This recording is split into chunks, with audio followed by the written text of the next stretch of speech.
Hey, what's going on, guys? Today is just going to be a quick oil change video. Somebody asked me to do another one, updated one. I mean, my videos have gotten a lot better than from a year ago when I first started doing videos. But I already have an oil change video. It's a little bit slower, longer, a little more detailed.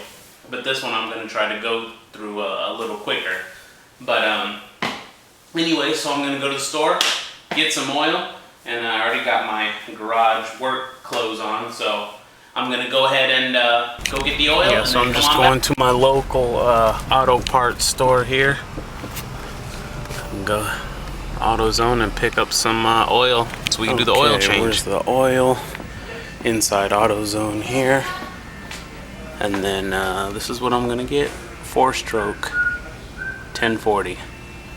I'll get the 4-stroke because I have a clutch with 4 gears. 4-stroke, and it looks like it's $5.99. Alright, let's get this and get out of here. Okay, so I'm back from the store. I got the oil right here. And then what we're gonna do is, to change the oil, you only need to undo these 3 down here. There's 3 bolts, 1, 2, 3. On the bottom you go with the Phillips, and on top you use a wrench to hold the nut in place. And then you go ahead and turn it. I'll zoom in a little closer. I'm going to go ahead and undo these 3 and then drain the oil. I know it's dirty. Since I've had the bike, it's been a year. Since I've had the bike, I haven't changed the oil, which is really, really bad. And definitely if you're getting one brand new, well, they don't sell them brand new anymore, but if you're getting one brand new or from somewhere, it's best just to change the oil right away. So you're going to need a Phillips screwdriver, a set of wrenches, oil, something to catch the oil. I just went to like Walmart or Target, just bought one of these little trays just to go in here because there's not that much oil in there. And it'll catch it in there, and then a funnel. Excuse me, so I'll get in there so you guys can see, and yeah, we'll just change the oil really quick. Again, I have an oil changing video, a little slower and more detailed, but I'm just going to go through this one kind of quick. Okay, so you want to get inside here under the bike. There's I think 4 bolts. No, 3. 1, 2, 3. And that's a Phillips on that side. So you get your Phillips screwdriver. You know, you're gonna have to get a short one. If you get a long one, you won't be able to get under the bike. And then I have a smaller tool set here. And then what you want to do is get yourself a 3/8 wrench. And then it might be a little dark. I'll just cut on my LEDs. Alright, so put the wrench in there like so. You can hold it with one hand while you unscrew from under here. Or if you have a small ratchet set, you could put that up there on top as well. And then turn it to loosen it, and then that'll stop it right there. So as I'm loosening it, the wrench won't move. You know, it's being stopped by the fairing. So anyways, I'll do that times 3, and then I'll be able to get to where I need to change the oil. Alright, okay, so I went ahead and undid those 3 bolts under there. Then there's also another 2 more bolts up here, but I took those off because the 3 are just good for me. But anyways, you undo the ones on the bottom so you could open it up. Then there is a bolt, this one right here, that's right here, comes out the side of the bike. Take that one, and then I undid this one that goes right here on the bike that way. So anyways, this is just a quick way to do it. So I'm not going to take the fairings all the way off. I'll cut on the lights and the LEDs, and then what you do is you get a wrench and you undo the bolt that is located right there. See where my finger is? Right there. You undo that bolt, and then it'll drain out all the oil. So what I'm gonna do is I'll grab my ratchet and my what is this here, 3/4 socket. So you know, I'll put that on here, and then come under here, and then with my hand, see it right there, and it'll go on right there. And then I'll go ahead and undo that and get the oil to drain out. So lefty loosey, righty tighty. Again, it's real easy. That's the bolt right there. fit. Alright, so I'll start on that. And so get you the know, oil draining. these bikes have 4 gears, excuse me, so that's why I got the 4-stroke.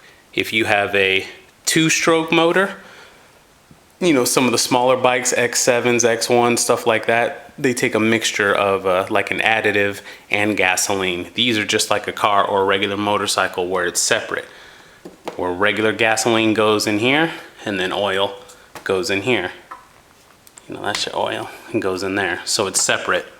A 2-stroke motor doesn't have that. It's gas and oil both mix. So you would use a completely different oil along with gas, and that would go into one place on a 2-stroke. But all right. Sorry guys, I misspoke. It's a 11/16, not the 3/8.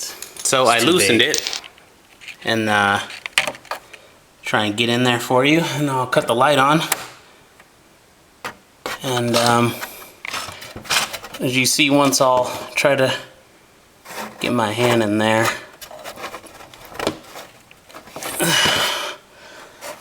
Okay. So I have the pan below to catch the oil, and then it's already loose, so I'll go ahead and turn it.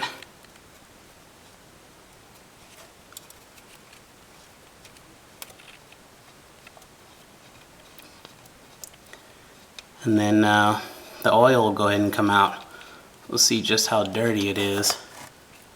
Yeah, see how dark it is? Some dirty oil.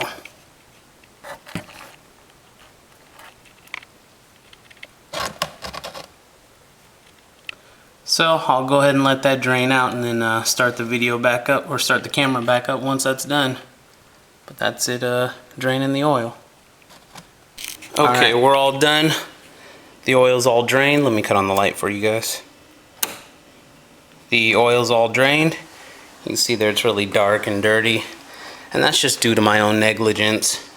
Had the bike a year and never changed the oil, which is horrible to do. It's completely my fault. But anyway, so that's all done. So the only thing I'm going to do now is put the bolt back in here, put it back in there nice and tight, and then get my funnel, and we'll add the oil right here, and then we'll be done changing the oil. Also, another thing, you guys, try to put something under the kickstand if you don't completely remove the fairings, because if you don't, and you know, it'll be leaning to one side, so when the oil starts to run slower and slower, it'll start to drip on your fairings and get all over there, and it's going to make a big mess. So what you want to do is, you know, I have not even a full-size brick. It's like half of a thick brick, and I keep that under my kickstand when I'm changing the oil. And sometimes I just sit my bike up like that because I like the way it looks a little better. But anyway, so put that under there, that way when it drains, it's able to drain straight into the tray, and none will get anywhere and make a mess. Okay, so now that I put the bolt on there on the bottom, you'll unscrew this right here on your X18, and I dried my little dipstick here, you know, clean it off, that way it's all the way dry. See those little X's in there, little hex marks? That's where you want to have the oil in when you add oil. So, you know, you add oil and then check your dipstick and make sure it's in those X marks. So right in here, where's my funnel? I'll go ahead and put this funnel in there and add the oil. And we're probably gonna fill it up all the way until about right here. Yeah, until there's like 5/8 left or something like that. And then I'll go ahead and add that in there and keep checking the dipstick. And then that'll be it. Okay, so I added oil, and you see where it's wet up until the left-hand side to where the X marks start on the left. So up until right there, you don't want to go past that. And basically that was not even at the, that was about 400 milliliters. You know, you see the numbers on the side, you see where my thumb is, so if it's even, it was about right at 400 milliliters. So that's about how much I put in there. So that is changing the oil. And to give you an idea of just how dirty my oil was, I mean, you see how dark that is? Man, it's terrible. I'll spill some in here, some clean oil, just so you could see. See how it's like clear? That's what it's supposed to look like. As you see in there, it's black. So I don't. On here it says every 300 miles change the oil for at the first time, and then after that every 1,000 miles. But there's no mileage counter on the X18, so you should just use your own discretion. If you're riding it a lot, change the oil more often. Pretty much. All right, so that's it, and I'll put this in there, and that's how you change the oil on the X18 Super Pocket Bike. Again, I have a little more slower, more detailed how to change oil video. It's already up there that I did a year ago. This was just a quick one to show you guys, a little more quick and updated one. And that's it. That's how you change the oil on the X18 Super Pocket Bike. Pretty easy, no problems. If you guys are seeing my bike for the first time, this is an X18 Super Pocket Bike that I bought from minipocketrockets.com, and it didn't come this way. I did all these mods and decals and stuff myself, so check my other videos if you have any questions about my bike. All right, guys.